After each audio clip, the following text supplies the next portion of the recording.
Hey guys, have a thumbs up because thumbs up.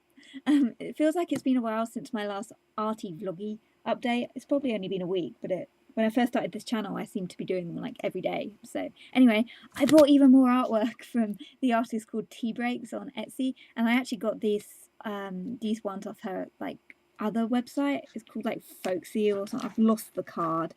The card that came with it. I've got like a mountain of stuff on my desk and I can't.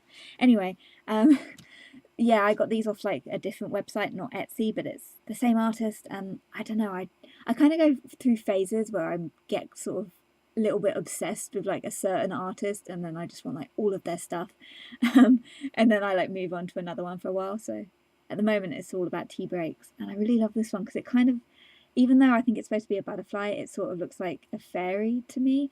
And since I've been working so much on my fairy story at the moment, it kind of, this one really appealed, and it's got like lots of glitter on the trees and stuff, and it's, I don't know if it'll show up that well. Probably show up better if I took it out the plastic sleevey thing. But yeah, I really love her stuff. Like glitter, it's so shiny. Because I like these ones with the backgrounds and everything, which I can't do. They feel really kind of inspiring-y for like my fairy story that I'm working on, because there's so much like environments and stuff in that one. Oh, even on the wings, it's all shiny.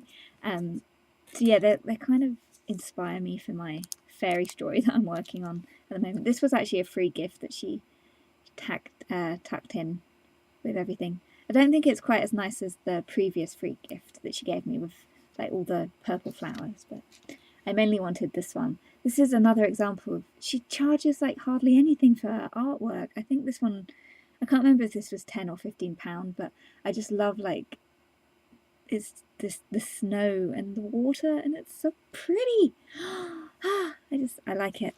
But yeah, I've actually bought some artwork. I found this awesome artist on Etsy who did like mermaid stuff and Disney Elsa pictures and stuff. So I bought some art from her. She's in Canada though, so we've got to wait to see when that turns up and if I get hit by custom charges or not, because I don't know if she'll mark it as like a gift or not. So we will see. In the meantime, I had to buy, like, this is like a mini art haul stuff. Because I've done so much on my original story lately that like my Copic markers keep running out, or my multi-liners, they keep dying. So much work. So yeah, I got kind of restocked some stuff. So goodbye envelope. It's so nice that cult pens always give you Haribo. It doesn't matter how much you order, you always get this little bag of Haribo with cult pens. It's a real good selling point, I think, for cult pens. So I got 2 new Copic multi-liners, the 0.1s, since I'm getting through them so insanely quickly. And I also had to give in and get a new E42. And it's so annoying. This is, I know I talk about this so much, but it's my pet hate of this set, the Black Anniversary set. They look gorgeous and pretty and shiny, but they're terrible. I wonder if it will actually show up just how disintegrated the nib is. Let's see if it can pick it up. Can you see the way it's like, it's turned to like solidified goo? I'm not sure. It's really nasty and horrible, and like you try and do anything with it and you get that. And it doesn't matter how much you put in it, it's just it's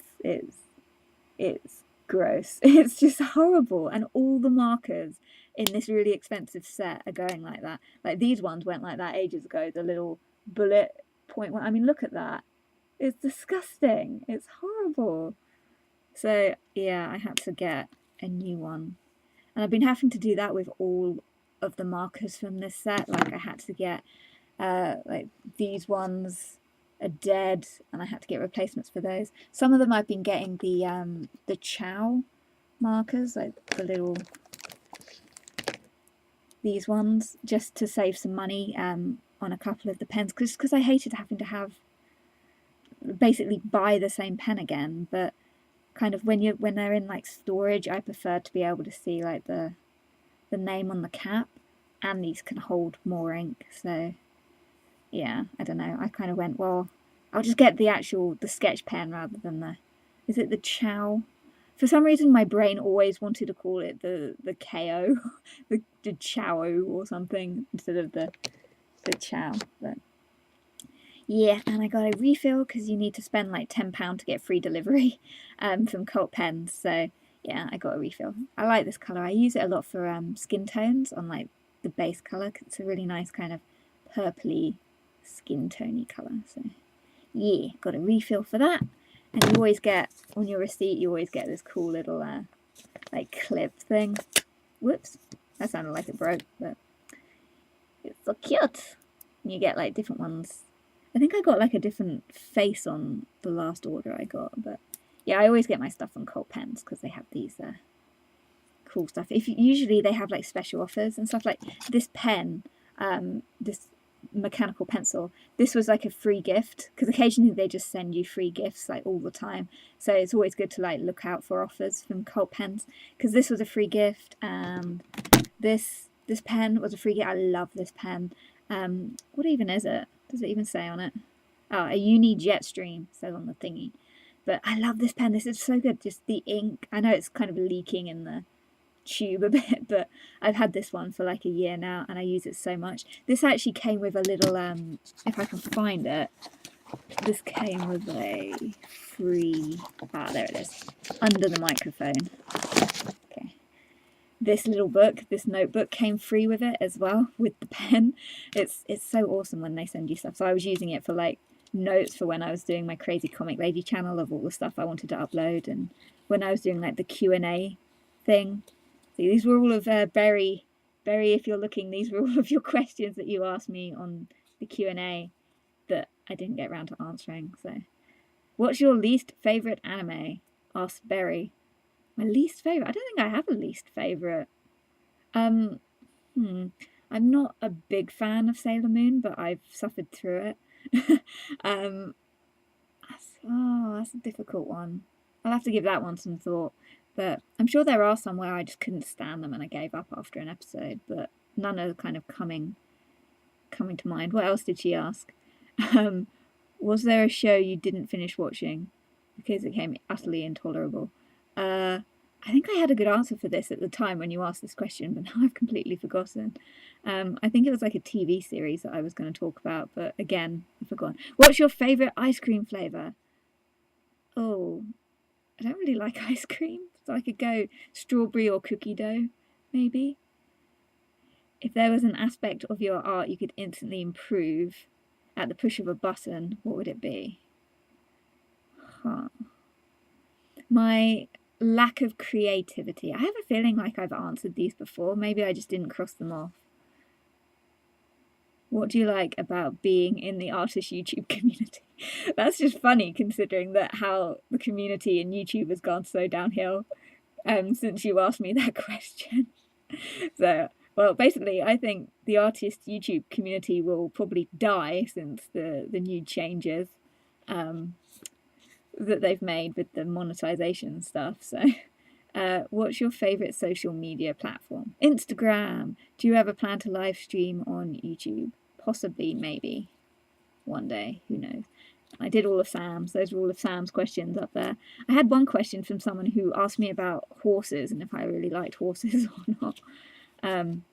But yeah, anyway, back to talking about free stuff. I got like all these pencils as well that they sent. This is all kind of through different. They sent me these pencils, and this really nice pink one. And I think I've got some more like hidden around. Like I never know what to do with their stuff. Like I got this free fine liner as well that they sent me. So yeah, Cult Pens. I'm plugging them. They're a really good art supply website, especially if you're in the UK. But always check for deals and special offers because I know they did free pencil boxes for a while with like Derwent pencils and stuff. And they sent me this. This is another one that I got. It's sort of it's a mechanical pencil, but it's kind of shaped to look like a real pencil. But yeah, this one was only like 10p, so it was like a really cheap free gift, this one. But yeah, it's still cool that they send you like so much free stuff. So yeah, Cult Pens. I'll put a link in the video description if you want to go and check out the website for like the stuff that they sell, because free stuff. Like, I actually love this pencil. I use this like so much because I found it actually, it has like a nicer feel to it. Like, I have 2 other mechanical pencils. I've got, let me find them. I like this one because it's got like, I've got 2 of these because it's got like a really chunky, I find it easier to hold with my kind of rubbish hands because it's softer for, I find that like pencils hurt me here when they're leaning on me too much, so because that's kind of how I hold my pencil, which people commented on the fact that my finger kind of bends like completely the wrong direction.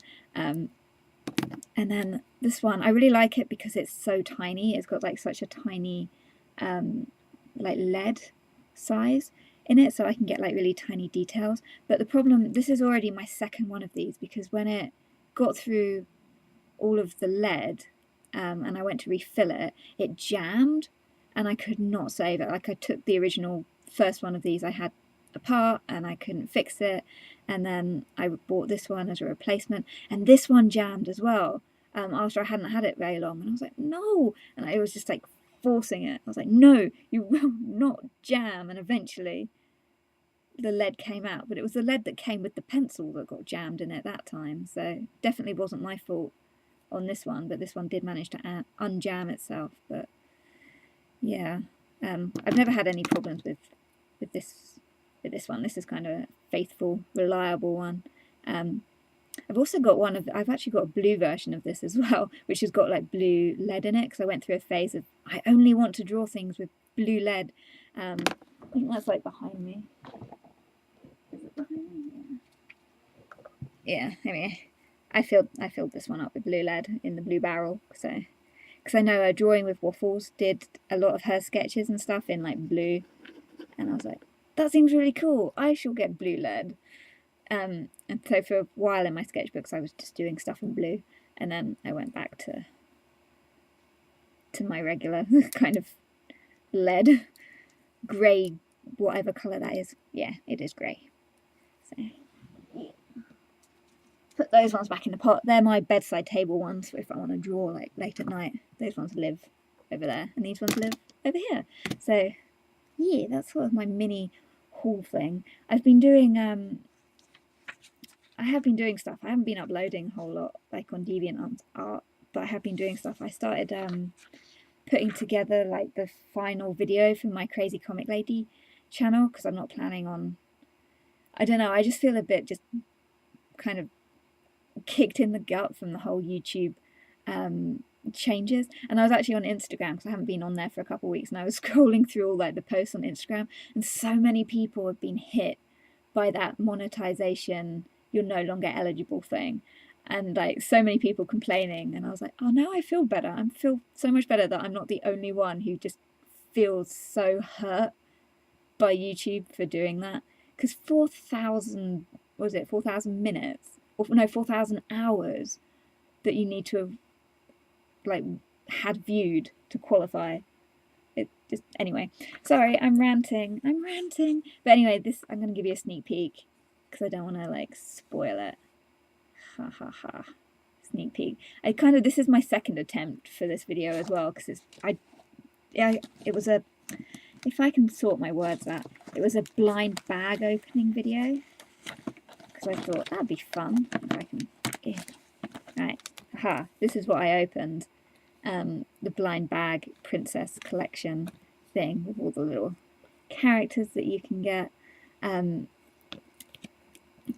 yeah, I was going to like open this and then do some fan art, and I was doing it during the around the time of the Disney drawing challenge last year. So I was like all into Disney and all into doing elaborate pictures, and I did this whole elaborate picture with a background and everything that I was going to do for this video for my Crazy Comic Lady channel. And then it just didn't get done, and it didn't get done. And I was like, I don't want to do anything difficult. That Disney drawing challenge really kind of killed me for wanting to do like insanely detailed pictures. So yeah, you get little surprise chibi at some point, maybe, that'll appear on my other channel. if I get around to it. I'm just so disheartened with that channel that I just don't care. So maybe it will get uploaded, maybe it won't. But I've done like the poll winner, ta-da, the weekly poll for my characters. Dressing Portobello up, and the winner was Legend of Zelda. So here they are. I included Leechin as well, because you've got to have Link with Zelda, right? So it was kind of weird, like trying to put like the sword behind his wing, because it's sort of like, is that wing actually, because you've got this strap here going over his shoulder, so I'm not too sure, is that kind of going through the wing, or maybe the wings aren't like completely attached, because I know in like Disney fairies the wings don't completely attach to their bodies in that. So I don't know. Whatever, we'll just call it magic. That's how we solve all strange continuity issues. We say it's magic.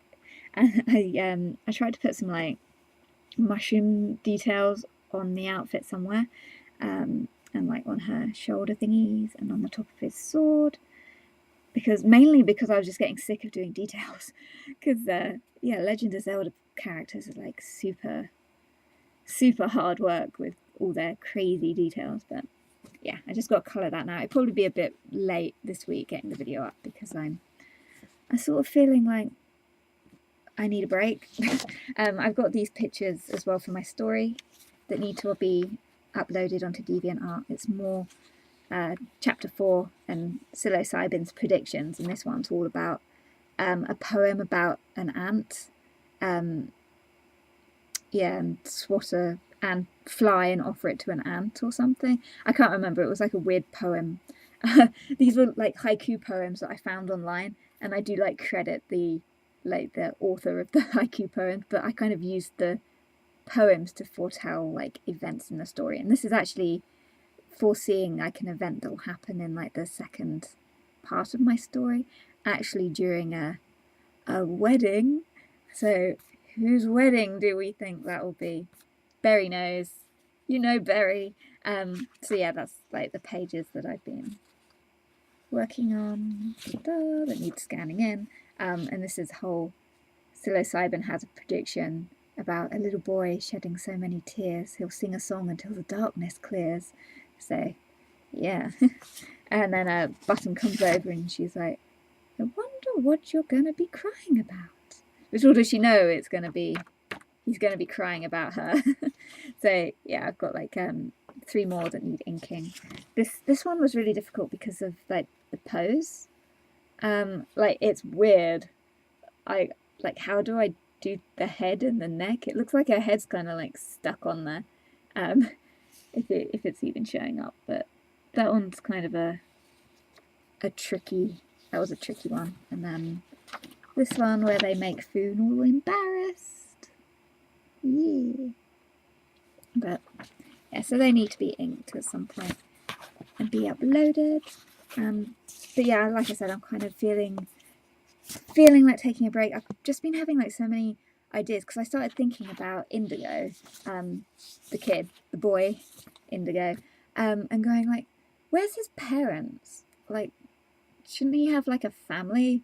And then I was kind of just going over in my brain like, these characters, there's got to be more fairies, because also during the wedding I've got to have like background characters and extra fairies. So then I ended up thinking, well, he should have a grandmother, and I ended up like researching like Lactarius mushrooms, because that's what he is. And there's one called a Quietus, and I thought, well, that could be like Grandma Quietus, and it could be just his grandmother, and then maybe he should have like a sister or something. And anyway, then I got like really into like just thinking about it, and I was thinking about these 2 characters. This is Shiitake and Lentinus Edodes, and I was kind of thinking about them, and I was thinking about Leechin, how he lives really long, and I ended up making like this mini comic-y thing that I was kind of sorting out. It's like ridiculous text over here, about, because Leechin, he can live forever because he doesn't die. He's not a normal fairy, he's not a mushroom fairy, he's sort of a support fairy, and he helps the other fairies, and as a result he kind of is basically immortal. So I had him in this little comic that's called The Curse of Life, because he has to live forever. This old lady falls down I called her Shita. And she's kind of just need to rest my eyes, and she dies and then turns into energy. And then Portobello's mum comes along. This is before Portobello's born, as is Portobella. And she says, but it's okay, look, her energy has gone on to create these new babies. These baby fairies have come from her energy and her love for the forest. So that is how the twins are born. The twins come from Shita, and they're born in like this mystical bubble of mushroom energy. And then Leechin just goes on to say that, because she was saying, yes, it's beautiful how her love has gone on to create this new fairies. And he's like, yeah, it's just an endless circle of life and death. So often new life comes from death and is all depressing, and how it becomes meaningless when you live forever. And she's like, so you'll never love at all? He's like, no. And she's like, we will see. So anyway, that was my comic idea. Yeah, and then I was just like, I couldn't help but look through my book and kept going, but more fairies, because I was looking like for ideas, if I can find like the indigo page, because I was sort of thinking like this could be a good character, because like the name is Rufus, so I was like, could he have a father called Rufus, because that's also a lactarius mushroom, which is what indigo is. And then there's this nice pink lactarius mushroom, so I was like, could that be his sister? Anyway, and then I ended up just like going through this book, and then just like some of them, like the names just lend themselves to characters, like the fairy ring champion. It sounds like a, you know, like a champion fighter, like there'd be a fairy ring of fighters in a contest of something. I don't know, it just, well, that mushroom just writes itself. And then I kept finding like if I can find some more, like this one, Shaggy. I was just thinking that could easily be like a really old man with beard and like a really shaggy outfit. I was like, oh yeah, okay, now I need a shaggy, long-haired, bearded character. And then there was I found this page. I was like, that has got such a pretty like look to it. Like that would make such a pretty dress, that could easily become a fairy just from like the outfit idea that it makes me think of. And this one is really pretty. This would be like a really glamorous fairy because it's glistening ink cap. So I just thought, well, that would be like a super shiny, sparkly fairy. And then this ear pick of fungus. I thought like it's got, I'm not sure if you can see, but it's got like these little spikes. There you go, little spikes coming out of it. And I thought, well, that's sort of, that could easily be some kind of like gothic mushroom. Yeah, so I was like, yeah, gothic mushroom. And then this one, witch's butter. Come on, that's got to be an evil witch. It even looks evil, this mushroom. It's gross. And I don't know, I just got really into it as well with find this page as well. Like this one, I've got such a good idea for this one. Lucaria, the amethyst deceiver. See, the clues in the name as well. There's instantly, she's got to be a fairy who always tells lies, because it's in like the whole like title of the mushroom kind of gives you the character's personality right there. I love this book. It's really great for like creating OCs, because you just look at it and go, oh, that would make such a pretty dress. That kind of reminds me of Meg from Hercules, with the way it kind of, the purple in it. And I just, oh, but yeah, this one, this Lucaria, I'm kind of thinking would be Foon's mum in my story, just because, I don't know, like, I know Foon's dad is kind of a collector of stuff, and maybe he had a thing for her and loved her, and she deceived him or something, but his love for her was true, so of course Foon was born. So yeah, that's kind of what I'm. Anyway, I just, and then I kind of got overwhelmed with thinking, there's just, I want to draw like new OCs, and I've already got like 40 overseas for this story, and then I want to do that comic with the twins being born, and I still got to like ink pages, and I got a bit overwhelmed. And now I'm like, I think I just need to take a break, because now I don't know what to start on and what to do, and there's too much inspiration, way too much inspiration, and I don't know where to like start or what to like do first. I'm guessing this will probably get done first, because I like to do like the poll video. Yeah, and then I guess go back to like inking stuff, because I'm so close to finishing chapter 4. There's only like 3 more pages I need to sketch out, and then chapter 4 is done. Yay! So anyway, I'm feeling better from my last vloggy thing where I was feeling kind of depressed. So I'm feeling better from that now. So yay! Anyway, thanks for watching. Sorry this video is really long. And I'll see you guys soon.